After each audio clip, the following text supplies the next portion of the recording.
mingisugune Taitung, siin kohe mingi võimlusgrupp toimetab.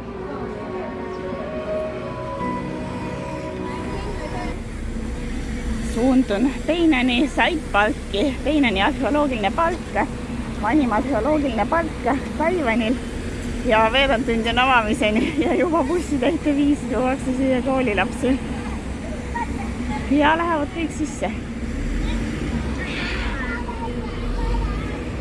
Aga miks see Peinani Saitpark on huvitav arheoloogiline park, et siin on siis raudteejaama taga otse leiti siis, hakati raudteejaama tegema 1980, kopad löödi ekskavaatoritega maasse ja siis tuli välja mingisugune 2000 igivana kirstu, nagu kuskil mingi 3000 aasta tagant või 2500 aasta tagant.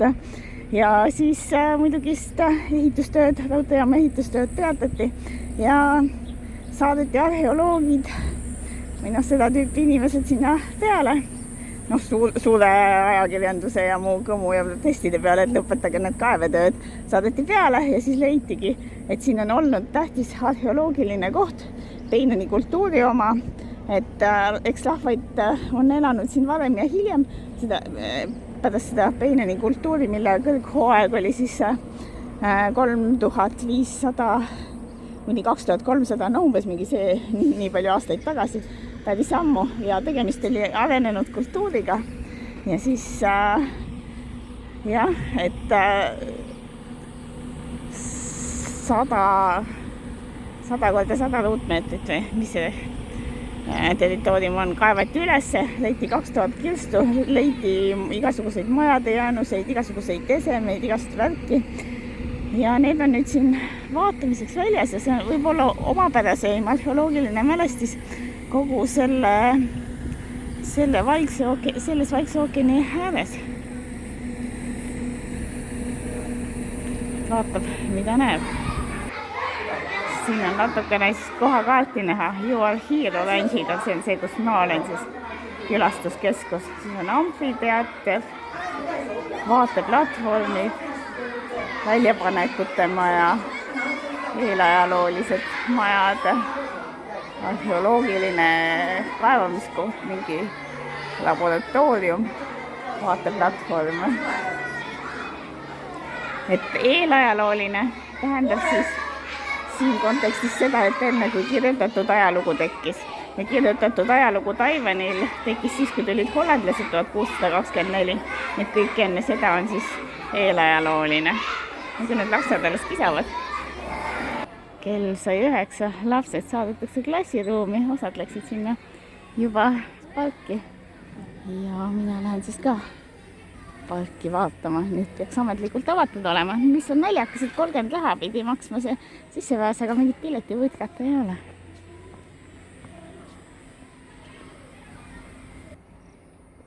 See siin paistab nagu amfiteater.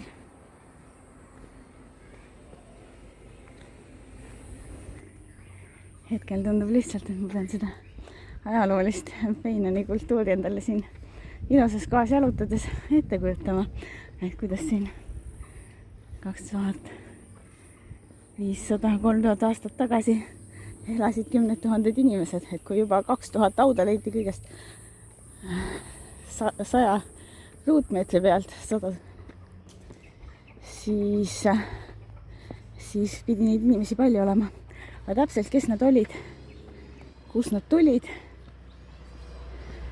Ega seda vist keegi ei tea, et arvatakse, et sealt kuskilt Hiinamaalt, Mandri-Hiinast, sealt altpoolt Kagu-Hiinast siis, kust ikka need rahvad tulid. Ja kõigepealt nad tulid Taiwani läänepoolsesse serva.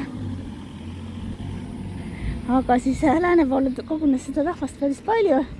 Ja siis nad meresõitid olla kõvad olnud ja jõudsid siia Taitungi kanti, Taitungi raudteejaama taha. Põliselanik oli siin muidugist ennem, aga nendest sai siis kõrgkultuur. Ja neil olid arenenud kaubandussuhted nii põhjapoolsetelt aladelt toodi nefriiti, kui siis ka mujalt toodi igast kraami. Ja kuna kirjutatud märkmeid nende kohta midagi ei ole, siis kõik, mis teatakse, on arheoloogiliste leidude põhjal. Läänepoolne vaateplatvorm ja vaated on Taitungi linnale ja sellele juba on näha seda mägist idakallast, kuigi see Taitung on ikkagist kaardile vaadates üsnagi lõuna pool. Mägist ja metsikut. Aga samas seda lamedat ära on eelajaloolistele inimestele ikkagi piisavalt, et siia elu rajada. Siin väljapanekute hallis, kus tõesti oli sissepääs piletiraha 30 raha. Siin on igatahes näha need kirstud, mis välja kaevati. Ja mingisugune, nad kõik olid ühes suunas. Et nad olid siis kagust loode suunas. Mägi nimega Tuuland, selle suunas kõigi pead olid suunatud, sest usuti, et see on seal püha mägi ja võimas mägi. Ja 30% nendest kirstudest olevat laste kirstud. Nii et laste suremus oli suur. Ja mis oli veel huvitav matmisega seoses sellel kultuuril, et kui meil on niimoodi, et surnuaed on eraldi, siis nemad lihtsalt matsid oma kõige küla keskele. Et esimest korda, kui ma lugesin selle koha kohta, et leiti mingi kirstud ja siis mõtlesin, et see leiu kohta on mingi surnuaed lihtsalt. Aga ei, nad siin elasid ja matsid siis oma surnud oma elukohtade majade vahele lihtsalt. Siin räägib küll mulle arusaamatus keeles nendest 1980 aasta väljakaevamistest. Et väidetavalt küll juba 1896 keegi Jaapani arheoloog või uurija olevat avastanud, et menhirid on selles paigas, sellised suured kõrged kivimürakad. Ja oli sellele tähelepanu osutanud, aga edasi hiljem seda Jaapani võimu ja siis eriti seda Komintangi ei huvitanud väga, et see paik nagu unustati ja alles siis, kui kopp maha löödi 1980, et siis tekkis kära ja müra ja leiti, et see on väärt teadvustamist. Siin on veits näha neid kivikirveid ja noolepeasid. Aga põhiline kollektsioon olevat mitte siin, vaid kusagil kaugemal muuseumis. Aga muuseumi lihtsalt ei saanud siia kohta rajada erinevatel põhjustel. Ja siis ehitati kaugemale, aga ikkagi taheti, et mingisugune vaatamise koht oleks siis originaalpaigas ka, kus nüüd leiti need pärandid. Ja siin on näha see reljeef. Taitung ja siis ümber ka kaudsed alad, ja siis on Mount Tulan jääb sinna põhja poole. Ja ilmselt siis need on pildid kohalikest inimestest ja nagu näha, neil oli niisugune traditsioon, et täiskasvanu ikka, kui hakkas jõudma inimene, siis tõmmati tal silmhambad või siis silmhammaste kõrval olevad hambad välja. Et see oli nagu märk, et kui ta suutis seda valu taluda, et siis ta oli valmis võtma täiskasvanu kohustusi ja vastutusi. Üks küsimus, mis mul ka oli, et kuhu see kõrgkultuuri inimesed siis kadusid ja siin seletab, et umbes 1900 aastat tagasi inimesed jätsid selle poolsaare maha. Ja milleks päriselt, need on ainult spekulatsioonid, aga arvatakse, et tänased nii-öelda põliselanike või pärismaalaste järeltulijad, et need on osalt selle kultuuri järglased. Et nad otseselt ei ole teada, et juhtus mingi katastroof või asi, et nagu nad oleksid surma saanud või et pigem lihtsalt hääbus ära mingil hetkel siis, kui neoliitikumist sai rauaaeg. Aga siin nendest mõningatest eksponaatidest on näha, et nad olid päris meisterlikud käsitööd tegijad. Keraamilised potid näevad täitsa head välja. ja siin on nende siis ilmselt meresõidupaadikesed ja näidatud erinevaid kohti. Austraneesia. Et nad selle hõimu või seda päritolu rahvad ikkagist väga laialt sõitsid. Siin demonstreeritakse seda hamba välja tõmbamise protsessi, kuidas käis. Pandi siukse nööl ümber hamba ja siis tšoh!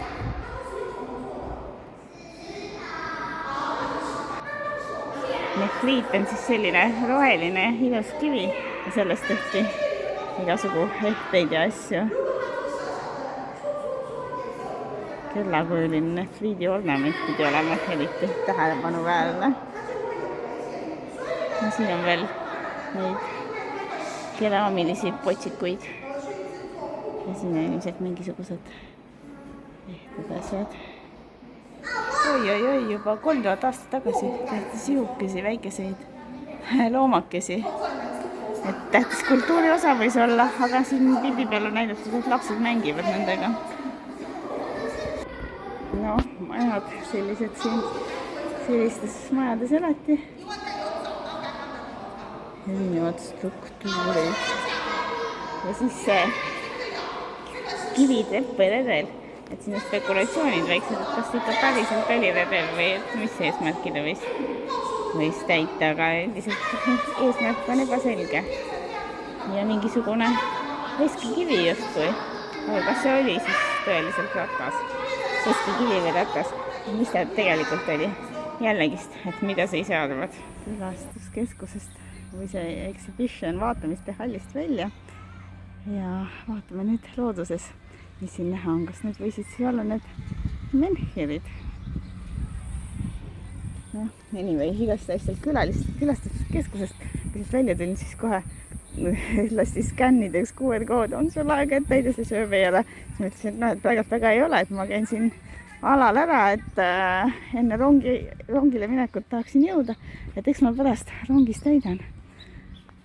Aga seal paistab siis see maja, mis ma nägin ennem klaasi all nagu päriselus. Üks maja, aga siit näitab silt, et House of Indigenous People, põliselanike maja, mis sinnapoole. Ma kõigepealt lähen siis vaatan seda maja, mis sinnapoole jääb. See näidismaja olevat traditsioonilistest materjalidest ehitatud aastal 2009.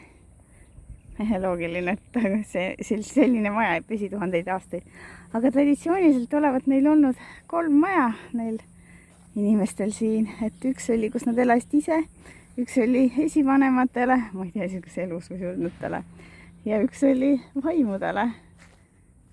Ma arvan, et see vaimumaja on kõige väiksem. Ühesõnaga siin suures majas elatakse, siin käiakse tähistamas, mälestamas pühad sündmused. Ja siis on vaimud, kes seda, ma ei tea, mis nad teevad, kõik õnnistavad, pealt vaatavad. Hea huumor, et pedemeest pole kodus, palun ärge sisenege. Ja siin on siis väike sissevaade elamisse. Main post, peamine post keskel. Piil on teiselt poolt, ma pakun, et siukest megametallpotti neil küll ei olnud. Ega elektrivirni. Need on selleks, et külalised näeksid. Siin on päris väike maja, aga paistab siuke nutikalt arhitektuuriga. Kanajalgadel vaimumaja on äge. Siin see teine põhumaja, vist üritatakse midagi veel konstrueerida.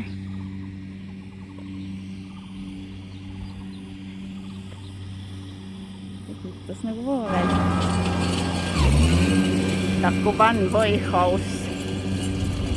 Ja siin on öeldud, et kahjustatud taifuuni poolt rekonstrueerimine pooleli.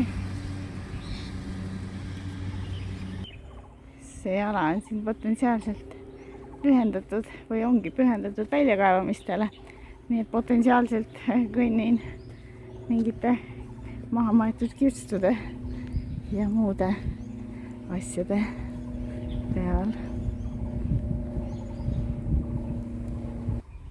Aga siin on nüüd excavation area, kus väljakaevamised päriselt toimuvad.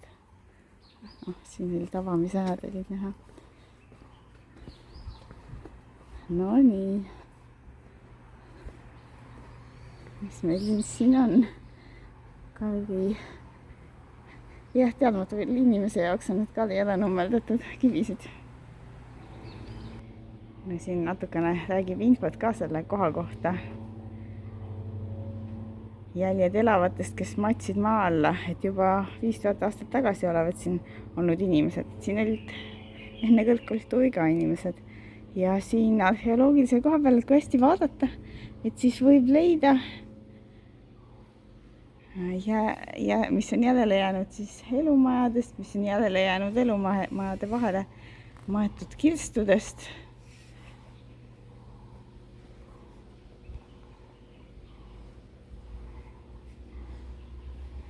Ja peab ikka silma olema, aga näen, need jäljed justkui viitavad, et võis mingi maja olla kunagi.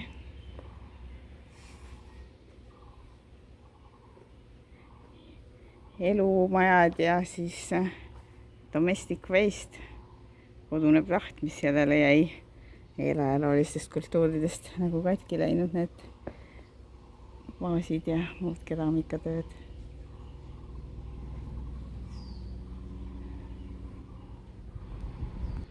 Siin räägib veel nendest kiviredelitest, mida ma seal väljapaneku keskuses nägin, või kiviteppidest. Ja küsimus tekitab see, et neid oli päris vähe ja siis arvati, et ainult erijuhtudel kasutati neid. Ahaa, seal näed, üks kivitrepp vedeleb maas. Siia seinanajale oli paras panna. Majade järele jäänud säilinud kivipõrandate ja fundamentide järgi ja analoogia järgi mujalt Taiwanilt leitud samasuguste struktuuridega, siis oletatakse, et millised need majad võisid välja näha, et ega tegelikult ju kui ei ole kirjalikke ülestähendusi, siis ma täpselt ei tea.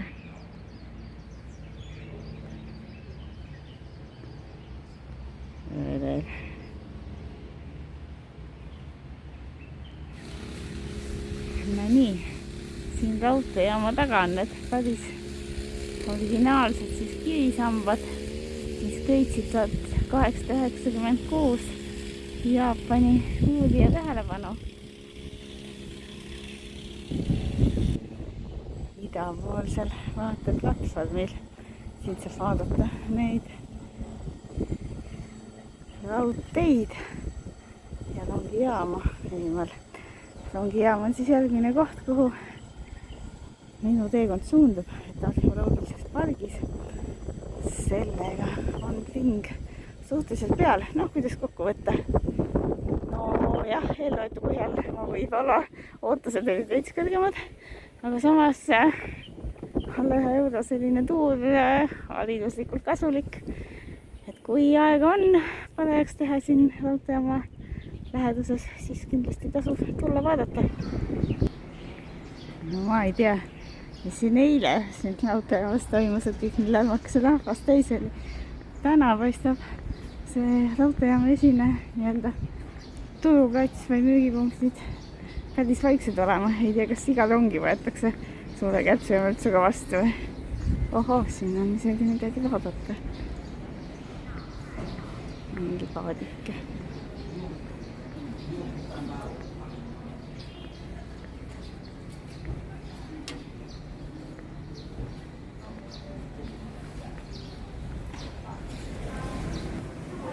Platvorm 1A, rong number 653 on minu oma.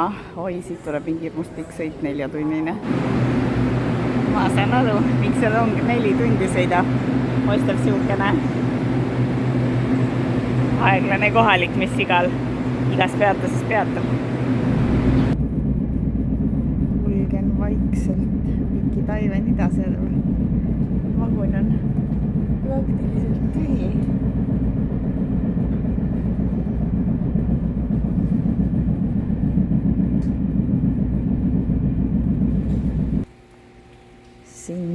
Kaohsiung pärast 4 tundi rongisõitu. Vahepeal oli küll tunne mõnes peatuses, et see rong mitte ei peatu seal, vaid pargib, et üsna pikalt läks. Aga ilm on siin päris vihmane, nii et peidab kaamera ära ja hakkab majutuskoha poole astuma. Memories Homestay. Vaat, mis väikene vaalakene siin. Ma ei tea, mis siin Taiwanis need homestay nagu kodu viibimine tähendab, mingi Airbnb tüüpi asjad, need küll ei ole, need on ikka mitmekodu sellised hotellid, näiteks praegultki olen 5. kodusel. Ja kusjuures nali oli see, et kõigepealt ma läksin hotelli kõrvaluksest, siis selgus, et seal oli teine hotell. Ta juba võttis kõik mu passi andmed sealt retseptsioonist ja hakkas enam-vähem raha küsima. Siis ma ütlesin, et hind on natuke liiga kõrge, et see mul bookingus oli madalam. Siis ta uuris mu bookingut ja leidis, aga sa oled hoopis seal kõrvalhotellis, mitte meie omas. Nii et siuke, vaade on ilus jah, templile. Ilm küll pööras ära, aga olemine on lahe.